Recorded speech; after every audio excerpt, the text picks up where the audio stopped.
Hi mga be, for today's video is we're going to make some french fries using from our dad's pocket money.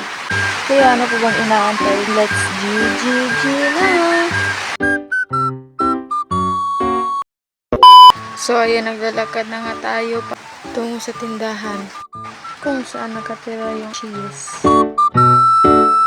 Habang nilalak nga pala ako dyan ay nakakita ko ng mga pabo. Perfecto pang ulam mamaya, gawa ng hindi nga ako nakatikim pa nito.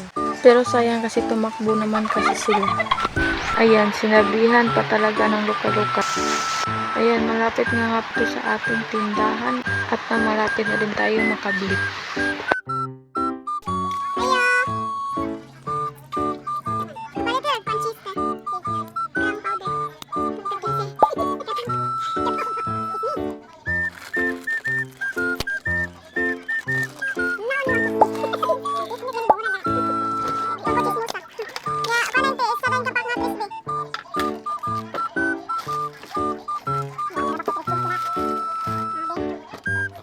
Ayan, nabili na natin yung kailangan natin bilhin. Nagawin na nga pala ako at kinuha ko na yung french fries. Tagal ko tagayang nakuha pero kinat ko.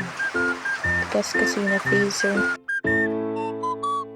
Ilalagay ko na nga pala dyan sa lamisan nang makatabi na yan yung jowa niya. What? At ayun, bubuksan na nga pala natin yan at makapagsimula na nga tayo.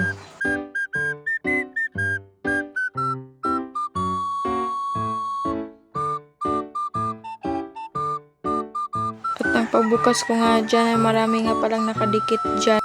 Hala, sticky fries. Hindi french fries yung lulutuin natin kundi sticky fries na nga. Pagkatapos doon ay nanghugas na nga pala ako dito ng kawali.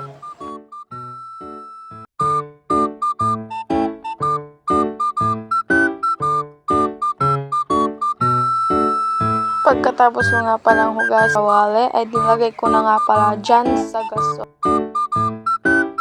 Binuksan ko na nga pala yung gasol para makapag-init ng kawali. At sinunod ko na nga pala yung kalayo. At nagpagkainit nga pala ng kawali at nilagay ko na agad yung mantika.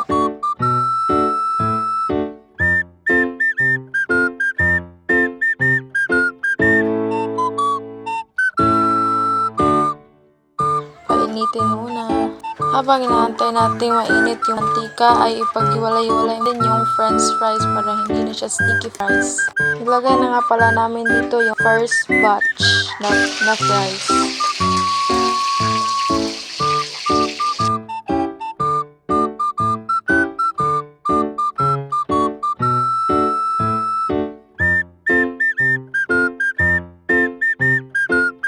At nang maluto na, inahon na nga agad namin ito.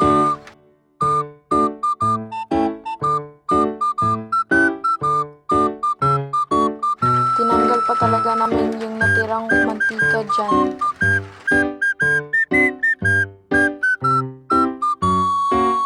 At nang nilagay namin yung second batch rice.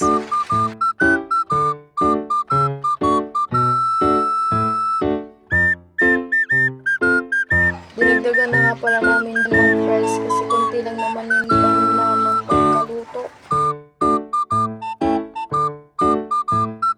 Paglagay na nga pala namin dyan ng third batch ay sinayawan ko nga pala dyan para mas lalo daw man crispy.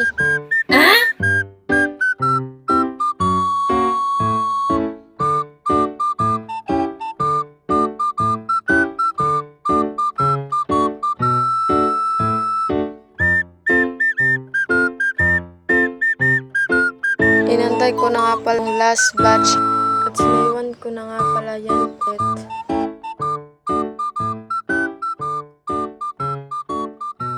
Pagkatapos ko nga po ang cellphone dyan ay kinuha ko na nga pala yung last batch.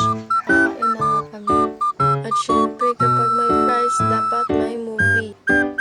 At wala lang ibang movie yan kundi love story na How to Spot a Red Flag.